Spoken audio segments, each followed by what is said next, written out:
Sur OM5 TV, je suis ravie de vous présenter chaque jour de nouveaux invités. Aujourd'hui, je reçois Blaise Hoffmann. Il est suisse ? Il est suisse. Il est suisse. Et il est allé faire un petit séjour aux îles Marquises. Il le raconte dans ce livre, Blaise Hoffmann, Marquises. Et c'est un carnet de route. Alors ne vous attendez pas à avoir des photos dans ce livre parce qu'il n'y en a pas. Comment ça se fait? Bonjour Blaise. Bonjour.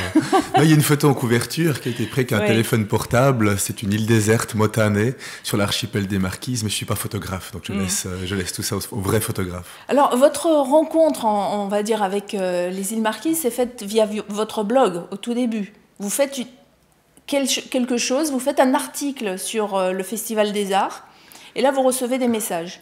Oui, alors c'était un petit peu le premier contact. C'est vrai que dans les tout premiers jours aux Marquises, j'ai eu la chance de voir un festival, le Festival des Arts Marquisiens, qui était sur l'île de Wauka. Quelque chose de magnifique. 3 jours de fête insensés, de danse, de chant, d'artisanat, de kai-kai, vraiment de bons repas. Et j'ai eu l'envie de le raconter sur un blog. Et puis c'est vrai que j'ai une écriture qui est peut-être un peu brute, un peu directe. Et il y a quelques traits ironiques sur la religion catholique des Marquisiens qui est assez peu passée. Donc le premier contact. Et alors qu'est-ce qu'on vous dit alors? Tout de suite un retour. Un retour qui vous dit quoi? Dites donc, vous vous prenez pour qui ou non? Mais je crois que toute la Polynésie française en a marre, que ce soit des étrangers, des Français de métropole, maintenant des Suisses, qui s'emparent de leur archipel. Pour la décrire et puis en faire des films ou des livres. Donc je crois qu'il y a eu un ressenti de cette part-là.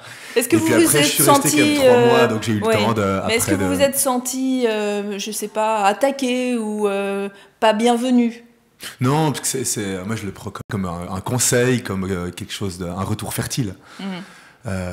Eux se sont sentis un peu attaqués par ce mot. Et maintenant qu'il est devenu livre et étoffé et qu'il a pris 250 pages, j'espère qu'être arrivé à un ton plus fin et nuancé. Est-ce que c'est un guide de voyage, votre carnet de route? Aïe. Non, j'espère pas, non, absolument pas. C'est vraiment pas un guide de voyage. On est obligé de l'appeler récit de voyage puisque c'est un narrateur qui se balade dans 7 îles, les 6 îles habitées des Marquises, plus une île déserte.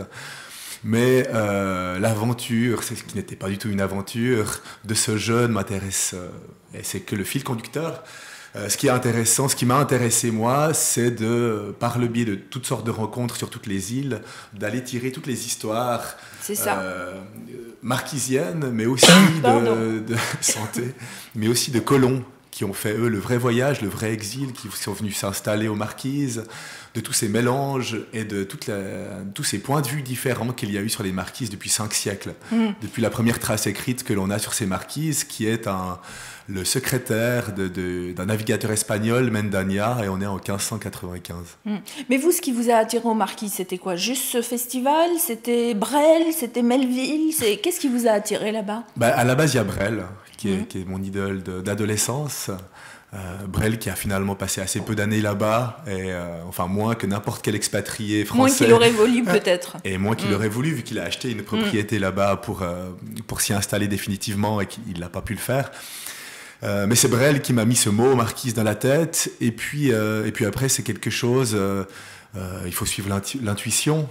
Qu'est-ce que vous avez découvert par rapport à votre imaginaire, par rapport peut-être à vos a priori aussi sur l'île, ou peut-être vos idées toutes faites? Par rapport est-ce qu'il y a eu un décalage entre ce que vous pensiez et ce que vous avez découvert? Oui, bien sûr. Comme dans tous les voyages. Alors, moi, je voyage depuis quand même une quinzaine d'années. Et c'est vrai que le livre n'était pas en projet. Je suis parti pour voir les Marquises, mais ça n'allait pas forcément donner un livre. Mais il y a 2 choses qui m'ont vraiment fasciné dans cet archipel. C'est d'une part cette manière dont ils se sont réappropriés leur culture, ce renouveau culturel marquisien en une génération, et ils se sont tout recréé, tout ce qui existait, et ils se le sont recréés en se basant quand même sur des études, sur des écrits qui ont été faits par des archéologues, des ethnologues qui sont allemands, des missionnaires aussi, mais qui sont étrangers, qui sont d'ailleurs. Ça vous a étonné? de très beau et qui faisait miroir avec ma culture, avec d'autres cultures. Je trouvais ça très fort et je trouvais aussi très fort le fait que on l'appelle le bout du monde, mais évidemment que c'est une formule complètement creuse, le bout du monde.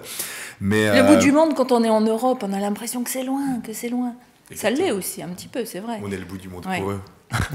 et de voir que depuis 3 siècles, c'est complètement globalisé, mondialisé. Chacun a un nom de famille, a un gendre, un cousin, un petit cousin qui est quelque part sur cette planète. Et je trouvais ça assez rassurant, ce brassage.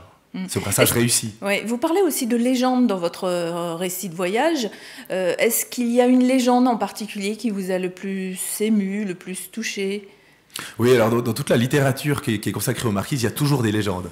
Alors moi j'ai essayé de ne pas rentrer dans ce monde-là, j'ai adoré les lire, les consulter et m'intéresser à la culture païenne, si on veut, cette culture pré-européenne.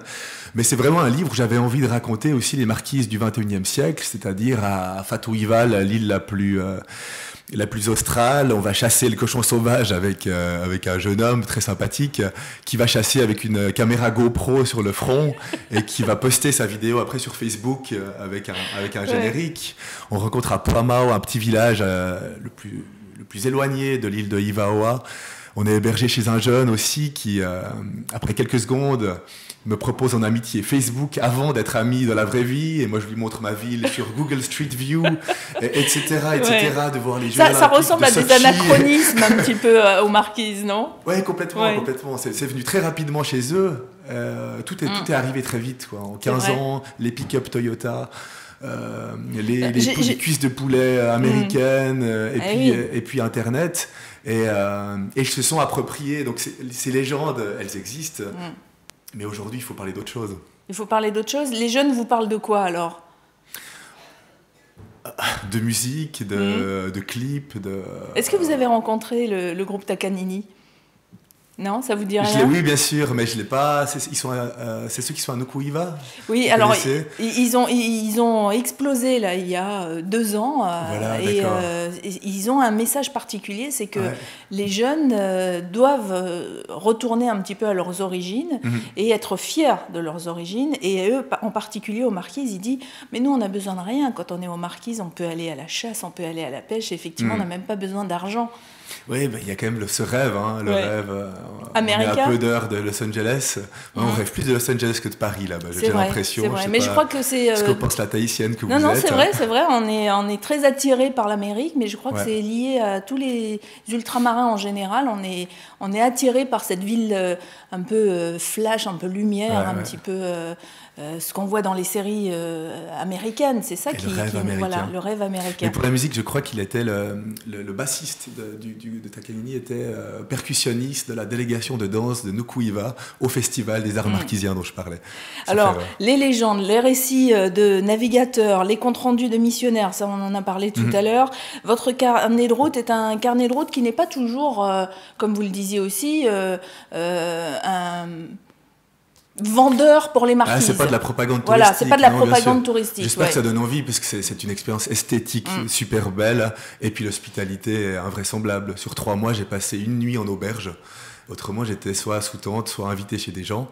Et c'était très beau, mais c'est vrai qu'on a, que ce soit le Bora Bora ou les marquises, on a ces 2 idéalisations positives avec les lagons, les vainés et le soleil, et puis négatif pour les marquises avec le cannibalisme, avec ce tatouage intégral, quelque chose qui fait un peu peur. Et puis on reste encore prisonnier de ces rêves. Encore dernièrement, il y a eu un assassinat en 2011 sur l'île de Nukuiva. Un Allemand. Un Allemand, exactement, Stefan Heike, qui a été assassiné. Et la presse européenne a encore parlé de cannibalisme. Et oui, alors qu'il n'y avait pas un brin d'information qui était lié au cannibalisme. Et ça fait quand même 2 siècles qu'on n'a plus de traces vraiment tangibles de ce genre de pratique, et on continue à entretenir ces mythes. À entretenir ça, effectivement. Donc, on ne parle pas de cannibalisme, du coup, dans votre récit de voyage. D'un ton moqueur dans le dernier chapitre pour régler mes comptes et puis essayer de donner 2-3 informations. Alors,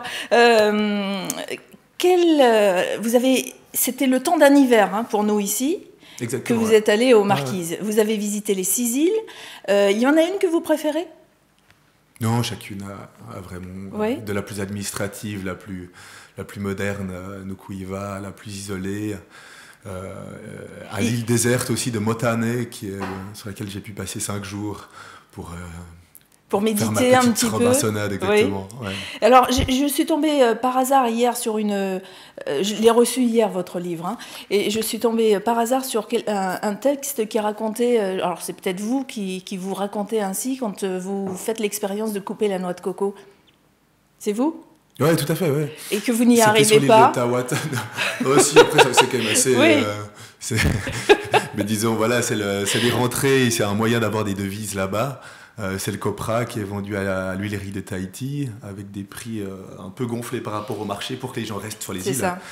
Et on les rassemble. On a une subvention on les casse, du gouvernement on les qui garde le prix toujours, Exactement. toujours à 140 égal. francs CFA, sauf erreur, alors que le marché mondial est plutôt autour des 40. Mais c'était une expérience très belle d'aller travailler, d'aller couper, décortiquer et sécher et fêter après la journée de travail surtout. Qu'est-ce que vous gardez des marquises ? Des images. J'espère que le livre va continuer à entretenir le lien. J'écris aussi pour ça, pour créer des passerelles. Là, le livre a déjà voyagé dans plusieurs îles. Et je commence à avoir des échos de là-bas et ça me fait très plaisir. Ah, alors, quels sont les échos pour terminer, avant de se quitter ? Dites-nous ce que les Marquisiens pensent de votre récit de voyage, qui n'est pas, on le dit, un guide touristique, hein, c'est vraiment un récit de voyage. Oui, tout à fait. Qu'est-ce qu'ils disent ? Alors, ils sont contents, ils sont fiers, Ça reste un point de vue. C'est-à-dire que moi, j'ai raconté ce que j'ai vu, et puis ça ne ressemble pas forcément à la vision de chacun.